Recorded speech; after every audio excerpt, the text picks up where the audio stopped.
retour, enfin pas retour, comédie, On revient en France, ouais, on revient en comédie française et voilà, le titre me rappelle une chanson. Est-ce que c'est bien de celle-ci dont il s'agit, celle où on nous disait qu'il ne fallait jamais avouer. Et avouer quoi? N'avoue jamais, jamais, jamais. On y a droit dans le film, hein. Alors, synopsis. Après 50 ans de mariage, François Marceau, général à la retraite et encore amoureux de sa femme, découvre par hasard qu'elle l'a trompé 40 ans plus tôt. Alors, ni une ni deux, pour laver son honneur, il part manu militari retrouver Boris, l'ancien amant, pour lui casser la figure. Mais les choses ne seront pas si simples. Le mari, la femme, l'amant, vous voyez à peu près le genre. C'est du cinéma de boulevard, comme le théâtre du même nom, ce qui n'a rien de péjoratif en soi d'ailleurs, hein. Moi je crache pas du tout sur ce genre qui peut faire rire aux éclats par un bon comique de situation ou des dialogues ciselés, mais n'est pas la biche ou Fédo qui veut, hein. Bon, ici, même avec des ficelles un peu grosses, on peut dire, si on est magnanime, que la mécanique fonctionne parfois assez bien, avec des dialogues pléthore de bons mots dedans, ou du moins des mots qui se veulent tels. Et puis, des choses rajoutées pour donner un vernis plus moderne, comme la fille lesbienne qui fait son outing, ou le fils qui est dans le spectacle de marionnettes contemporain.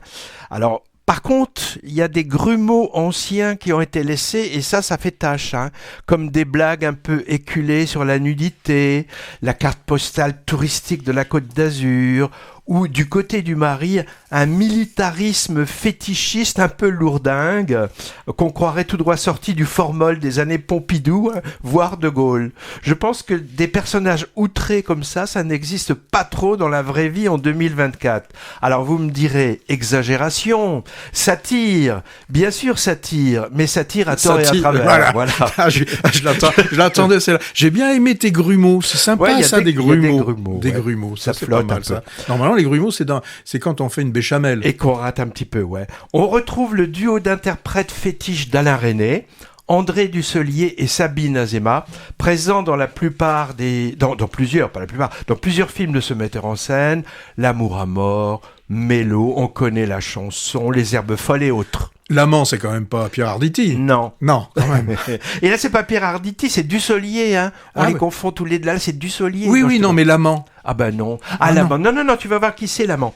Je te le dis après. C'est d'ailleurs la principale raison, hein, ces deux acteurs, qui m'a décidé à aller voir N'avoue jamais. Oh, on va dire pour leur crédit de sympathie au vu de leur carrière. Mais là, c'est pas du Resnais. Leur complicité d'acteurs fait plaisir à voir quand même, mais si elle n'en fait pas trop en mamie mutine, lui par contre cabotine beaucoup, avec force mimique exagérée. Il en rajoute des tonnes à son personnage de vieux réac un peu écrit à la truelle, hein. Et la conversion vers plus d'humanité à la fin est un poil ridicule. Comme d'habitude, par contre, Thierry Lhermitte s'en sort pas mal, en sexygénaire, séducteur, encore alerte. Alors lui, il en fait pas trop. Alors je vais pas dire que je me suis ennuyé, hein, car visiblement, je suis le cœur de cible d'un tel film destiné au plus d'un an. Donc j'y retrouve des choses. Mais à mon avis, le public jeune qui se serait égaré dans la salle doit trouver ça assez ridicule, hein, pour la thématique, pour l'écriture et pour le jeu des acteurs. Et la bande musicale, un peu moisie, ne nous rajeunit pas non plus. Bref, le mieux c'est peut-être d'attendre de le voir un dimanche soir, quand il passera à la télé de l'EHPAD. Ah, ça fait plaisir de dire un peu de mal de film à l'écran de temps en temps.